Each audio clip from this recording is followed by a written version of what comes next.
Good day, Guild Restaurant, Sally speaking. How may I help you? I would like to make a reservation for dinner. Okay, sir.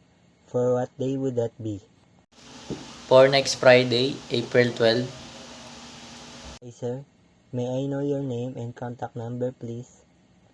I'm Joshua Rocco. My contact number is 0976-0966-109. Table for how many, sir? Table for 2 people, please. What time would you like your table, sir? At 10 p.m.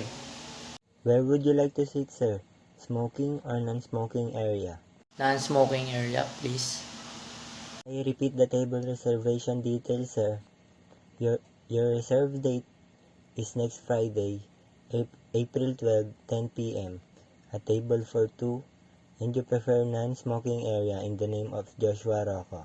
Contact number is 0976-096-6109. Is that details correct, sir? Yes, that's correct. Wait for a while, sir. Let me check that table if available in that time and day. Okay. The table is available, sir. Thank you very much for calling, Mr. Joshua Rocco. We look forward to seeing you.